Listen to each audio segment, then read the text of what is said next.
this lady is a YouTuber just like us. She's a geek and a nerd just like us, and I've been following her for quite some time through YouTube and through and her Twitter. Uh, I am so glad that she was finally come and to join us because I have so many questions. So, ladies and gentlemen, without further ado, Dani from Comics and Everything. You're on Hey, mute, you're on Danny. mute, Danny. You're mute. You're on mute. I didn't do that. I don't know how that happened. I'm so sorry. Hello. All right. It's all good. Welcome to the show. Welcome. Thank you for having me. Thank Absolutely. you. So, Dani. Oh, Charles, you were going to say? Oh. No, You go go right ahead, You're sir. good, bro. After Lead the you. way. Oh, Lead the okay. way. All right. So, Dani, tell us about yourself. How did it all started? How did you become a geek? Because that's Oh. always the first question we ask people. What was your first experience? What was your first comic? Lay it out TV there. show, comic book TV show, comic book movie. Well, first of all, I'm old. My parents were nerds, I guess. My dad was really into Star Trek. My mom was really into Star Wars. Oh, nice. And one of the first movies I saw in the theater were the Supergirl movie and Star Trek for the Voyage Home. In the Smurfs movie, but that doesn't really count. But anyway, it was Supergirl and Star Trek were my first movies, and that was just I think how my dad and I kind of bonded because my parents were divorced. I lived with my mom. I only saw him at certain times. So he would like quiz me on things, like who was the first captain of the Starship Enterprise and etc. And then I'm actually disabled. I was born disabled. I pretty much grew up in Shriners Hospital for Children and in St. Louis. And there was this local comic book store that would deliver comic books once a week. I think it was on Thursdays. And I would wheel on down there and get me a stack and take it back to my room and go through them. And I think the first comic book I actually read was a Batman comic book. But then I discovered through, of course, the goddess that is Linda Carter and comic books, I discovered Wonder Woman. And Wonder Woman became like my lady. Oh, I've got nice. I've got You got it Wonder right Woman there. like everywhere. But that really kicked off my love of all that stuff was comic books in Shriners. There was no internet. Okay. We didn't really even have cable. Simpler times. We had Nintendo and Super Nintendo in the teen lounge. So there really wasn't that much to do, especially when you went to your room and you shared a room with 3 other girls. So I did a lot of reading. I read a lot of comic books, and that really helped me escape to a happier, more fantastic place. Like, who wouldn't be fascinated with a woman who was super strong, almost impervious, and could fly? Like, when you're bound to a wheelchair and in constant pain, like, that sounds like a really great idea. Like, I'm really into that. But that was just kind of my thing. And then all through my teen years, like, I remember reading Watchmen and just being blown away. Like, how is this just not considered a straight up novel? Like, this is fascinating and deep and complex. And then, of course, Buffy the Vampire Slayer came out and took over my life. Okay. And that was like nice. that was like the first thing I came across that was entirely my own, because I got everything else from my parents, Star Trek, Star Wars, comic books. It all came from someone else. But Buffy was something I discovered entirely on my own and became fascinated with it. So fascinated that I wrote my own vampire novels. I mean, I read. Really? You yeah.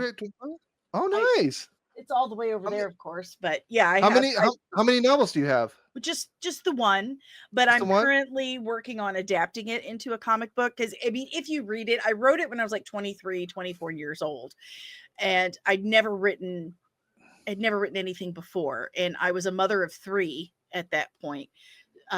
So I didn't know a whole lot about writing, and if you read it, you right away could recognize, okay, this is supposed to be a comic book, because it's very, very like lots of dialogue and all that stuff. Right now I'm currently trying to adapt it. But I was really into vampires, like Anne Rice, Christopher Pike, Buffy the Vampire Slayer, and that's always been my life. Like I think of how my dad would quiz me on things. That's how I became like this vast reservoir of useless information when it came to this stuff.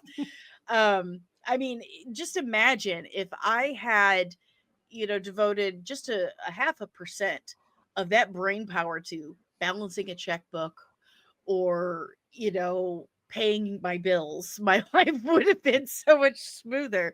But, I've just been fascinated with, you know, gathering all these like it became like a point of pride for me. Mhm. Like I didn't care how loser people considered me when I was much younger. Because let me tell you something, being a nerd about this stuff back in the 80s and 90s is totally not what it is Mm. today. Yeah, it isn't. It totally And isn't.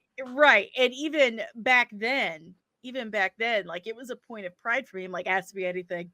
Ask me anything, I'll tell you. Like I know it. I've got it all locked up in here. And when my boyfriend and I, whom we've known each other since the early 90s, we had opened a salon together. I'm a cosmetologist by trade. That was my trade. And I That was was gonna be my next watching. question. Yeah, I was We'll here. get there. I'm technically retired now, but while I was doing that, I was doing my makeup one day, and I had Bailey Sarian on, and she does murder mystery and makeup Mondays, where she talks about some cold case or whatever while she's doing her makeup. So I had that on doing my makeup, and my boyfriend's like, you could do this. And I said, well, what the hell do I know about murder mysteries? He's like, not a damn thing, but you could absolutely do that with comic book stuff. I'm like, So that's where the encouragement came. that's where it came. And he Okay, that's actually awesome. convinced me to do it. The first name was Comics and Cosmetics, and I've got like 100+ videos of me breaking down comic book characters, Star Wars, Star Trek, you name it, just nerdy characters, stories, while doing my makeup at the same time. I've seen some of your Yeah. videos. Have Yep. you? Oh, Looking at thank that, you. yes, I have.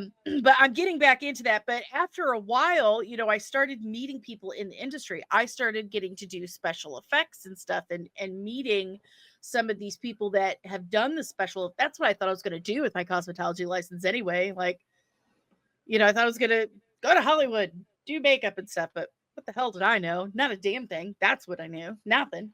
So. I through the YouTube channel, I started meeting these people and doing more, like far more than just doing the makeup and breaking things down.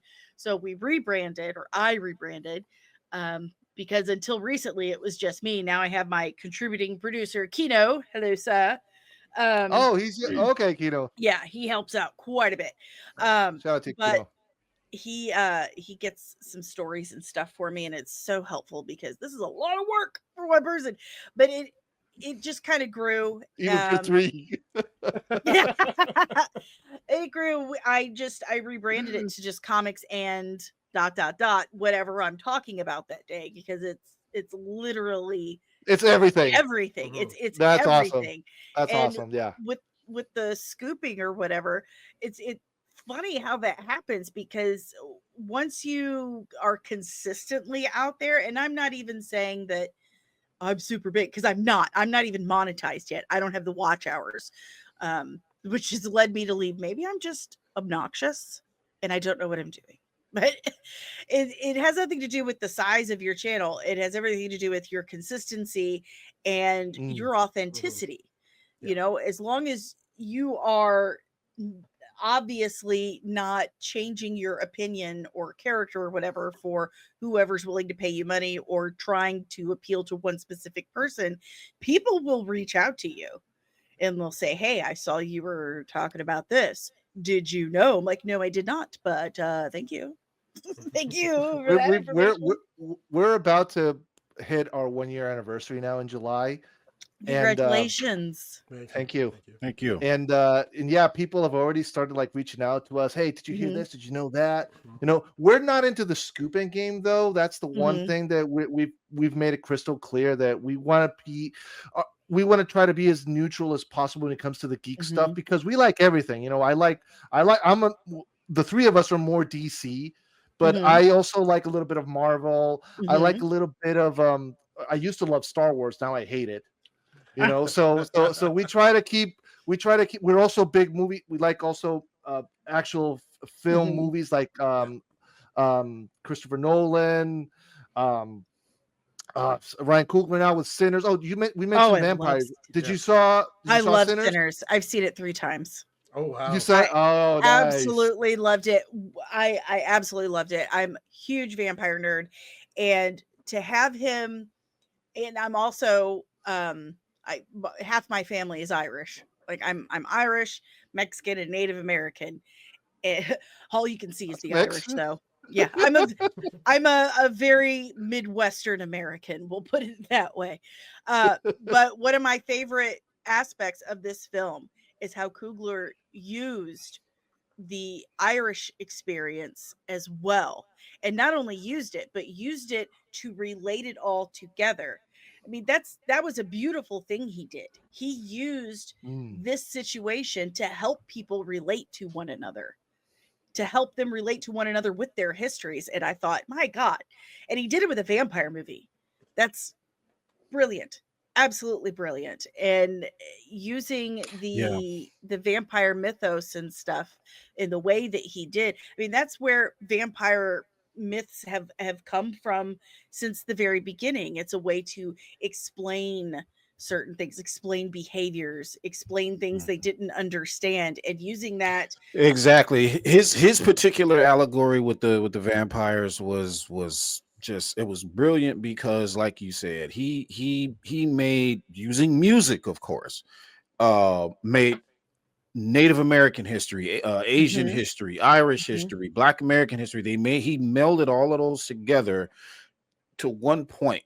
And the point of the vampires, the point of what was his name, Rennick, I think so. was Yeah. was uh was to say, hey, all of that, you don't have to worry about that anymore, because once you become one of us, you're just one of us. And not just that, and not just that, it was a way for us to, people ourselves, to relate to one another. It Exactly. gave each Mhm. other a frame of reference. Like, I can't say or even imagine what the Black experience is. I have no fucking clue. I have no frame of reference for that. But he Right. used the Irish experience to say, Yeah. well, the Irish kind of went From a through this. different point of view. Mhm. Exactly. Yep. Exactly. I'm It gave Black Americans and white Americans a frame of reference to relate to one another. yeah. And that was just that's what storytelling is supposed to be for. That's what filmmaking is supposed to be for. And I applaud Ryan Exactly. Coogler for that.